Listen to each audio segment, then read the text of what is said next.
चुनाव के बाद जो जनसुराज की संगठनात्मक व्यवस्था थी जिसको भंग कर दिया गया था, ये प्रयास किया गया है कि पिछले 6 महीने में उस संगठन को फिर से पुनर्गठित किया जाए। तो पुनर्गठित जिला कमेटी की आज पहली बैठक थी और मुझे भी मेरे कुछ राज्य के वरीय साथियों के साथ उस बैठक में हिस्सा लेने का अवसर मिला। कुल 60-70 लोगों ने अपने विचार व्यक्त किए। लोगों ने बिहार बदलाव के जनसुराज के संकल्प को दोहराया, ये बताया कि आने वाले समय में हम लोग कैसे संगठन को और मजबूत करके जनसुराज के विचार को घर घर पहुंचा सकते हैं। उस पर हर तरह के मत लोगों ने रखे हैं। आने वाले 2-3 महीनों में आपको इसी तरह की पुनर्गठित कार्यकारिणी हर प्रखंड में यहाँ दिखेगी। ये लक्ष्य है कि 2 अक्टूबर 2026 को जब दल 2 वर्ष का हो, जब दल की आयु 2 वर्ष हो, तब कम से कम हर पंचायत में एक सक्रिय संगठनात्मक जो इकाई है उसको बनाया जाए। लेकिन जैसा आप जानते हैं, संगठन बनाना जो है, मैं अक्सर कहता हूँ, ये गीली मिट्टी से दीवार बनाने जैसा है। एक परत आप बनाते हैं, वो थोड़ा सूखता है, फिर उस पर और मिट्टी डाली जा सकती है। ये कठिन काम है, लेकिन मैं यहाँ के जिला के सभी अपने साथियों को बधाई देना चाहता हूँ कि उन्होंने जी तोड़ मेहनत की है और ख़ास करके चुनाव हारने के बाद का जो माहौल है, उस माहौल में फिर से संगठित सभी साथियों को संगठित करके संगठन का पुनर्निर्माण, ये कठिन काम है। इसलिए जिन साथियों ने भी इस काम को किया है उसके लिए मैं उनका आभार व्यक्त करता हूं और ये आशा व्यक्त करता हूं कि आने वाले समय में पूर्वी चंपारण का जनसुराज का जो संगठन होगा वो राज्य के सबसे मजबूत संगठनों में एक होगा। आपने पार्टी के राष्ट्रीय अध्यक्ष पार्टी छोड़ दिए। पार्टी के राष्ट्रीय अध्यक्ष ने पार्टी छोड़ दिया, ये आपको किसने कहा? यहाँ पर बैठक हो रही है, यहाँ उदय जी का फोटो लगा हुआ है कि नहीं लगा हुआ? किसी भी जानकारी को सिर्फ व्यू के लिए तोड़ मरोड़ के पेश करना, ये सही पत्रकारिता नहीं है। उदय जी मेरे व्यक्तिगत मित्र भी हैं, बड़े भाई जैसे हैं, पार्टी में कई लोगों के लिए अभिभावक के जैसे हैं। पार्टी के वो अध्यक्ष थे और अभी पार्टी के राष्ट्रीय अध्यक्ष हैं। उन्होंने ये एक सूचना भेजी है कि अपने व्यक्तिगत कारणों से कुछ समय के लिए वो ब्रेक लेना चाहते हैं। वो व्यक्तिगत कारण स्वास्थ्य से संबंधित हो सकता है, कोई पारिवारिक जिम्मेवारी हो सकती है, कोई अन्य विषय हो सकता है।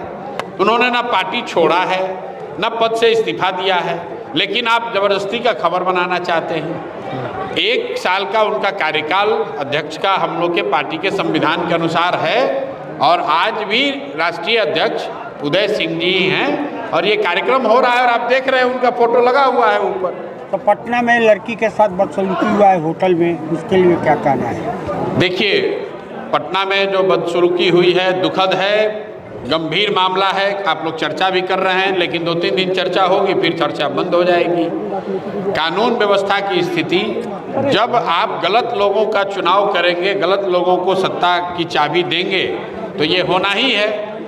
अब बुलडोजर, गरीब दलित परिवारों के घर पर बुलडोजर चलाने वाले नेताजी, आपके हमारे मुख्यमंत्री, कहाँ गई उनकी हिम्मत? कहाँ नहीं उस होटल पर बुलडोजर चलाया जा रहा है जहाँ पर इस तरह का कुकृत्य हुआ है। नीट की छात्रा के साथ जो रेप हुआ, उसकी हत्या हुई, उस हॉस्टल के मालिकों पर क्या कार्रवाई हुई? कौन अभी तक पकड़ा गया है? तो अगर आप जो खुद ही दोषी है, जिसका चरित्र खुद ही दागदार है, वो राज्य के मुखिया के तौर पर रहेगा, तो इस तरह की घटनाएं होती ही रहेंगी। इसके लिए सिर्फ नेता दोषी नहीं है, आप और हम गलत लोगों का चुनाव करेंगे तो गलत होगा ही। बाकी अगर किसी के साथ दुर्घटना हुई है तो जनसुराज या समाज के सभी सही सोच वाले लोग उनके साथ खड़े हैं। जो कुछ भी बन पड़ेगा हम लोगों से मदद के लिए, वो मदद की जाएगी।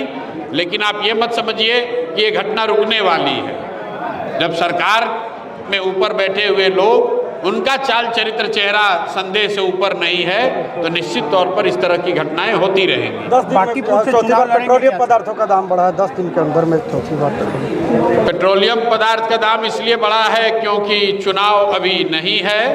तो सरकार आपसे और हमसे टैक्स पूरा वसूलेगी। फिर कल चुनाव आएगा तो अरवा उसना चावल का बात होगा, हिंदू मुसलमान बनाया जाएगा, आप और हम फिर वोट दे देंगे। अब फिर जब चुनाव खत्म हो जाएगा तो कहिएगा कि पेट्रोल का दाम बढ़ा हुआ है।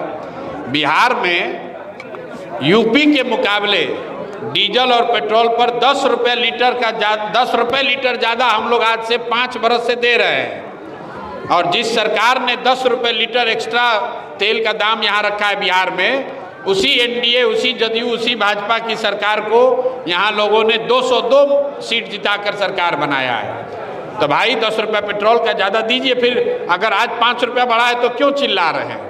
बिहार में तो, अरे दूसरे राज्य में बढ़ा है तो लोग कुछ बोल सकते हैं, बिहार में तो दूसरे राज्य के मुकाबले 10 रुपया लीटर तेल, डीजल और पेट्रोल यूपी के मुकाबले 10 रुपये ज़्यादा मिल रहा है। और देश में सबसे महंगा डीजल, देश में सबसे महंगा पेट्रोल बिहार में ही मिल रहा है, क्योंकि जो सरकार टैक्स लगाती है केंद्र की, उसके ऊपर से बिहार सरकार ने सबसे ज़्यादा टैक्स लगा रखा है। लेकिन उसी सरकार को हमने आपने वोट दिया है, तो जो बोइएगा वो काटिएगा। अरवा उसना चावल के नाम पर वोट दीजिएगा तो तेल का पैसा तो देना ही पड़ेगा। राहुल गांधी ने कहा कि एक सरकार बिहार के मुखिया जो है अभी वर्तमान में हरा रंग देखकर भड़क जा रहे हैं। अब कौन सा रंग देख के भड़क जा रहे हैं तो हम नहीं जानते हैं, लेकिन उनकी जो पृष्ठभूमि रही है उसमें उनका भड़कना रंग को देखकर, व्यक्ति को देखकर, विचार को देखकर ये जनता को मालूम है। अब पद उनको मिला है तो उनको बिहार के रंग को सुधारने की कोशिश करनी चाहिए। बिहार से गरीबी का रंग उतरे, बिहार से पलायन का रंग उतरे, बिहार से भ्रष्टाचार का रंग उतरे। सरकार की प्राथमिकता ये होनी चाहिए, हरा लाल पीला करने से कुछ होने वाला नहीं है। राहुल गांधी ने कहा 1 वर्ष के अंदर में एनडीए की सरकार गिर जाएगी, कितनी सच्चाई है? पटना के एक निजी होटल में एक पिता भाई इस सवाल का अभी जवाब दिया मैंने। पटना में जो घटना हुई है ये जंगल राज के लौटने की आहट है, क्योंकि जो लोग ऊपर बैठे हुए हैं यही लोग तो जंगल राज के चलाने वाले और उसके कारक थे। आज वही अपना रंग बदल के, गमछे का रंग बदल के मुख्यमंत्री बन गए हैं, तो उससे वो सुधार थोड़ी ना हो जाएगा। जब जंगल राज, जिस लालू जी के राज को जंगल राज कहा गया, उस समय आज के बिहार के मुख्यमंत्री कहाँ थे? उसी जंगल राज के तो हिस्सा थे। तो आज खुद मुख्यमंत्री हो गए हैं, तो उससे बढ़िया राज की अपेक्षा मत रखिए। सर, एक बांकीपुर से चुनाव लड़ेंगे क्या सर आप? बांकीपुर से जन सुराज बहुत मजबूती से चुनाव लड़ेगा। आप लड़ेंगे सर? आ रहा हूँ उस पर। जन सुराज में एक सामान्य अभी सोच बनी है कि बांकीपुर जो पिछले 40-45 साल से भाजपा चुनाव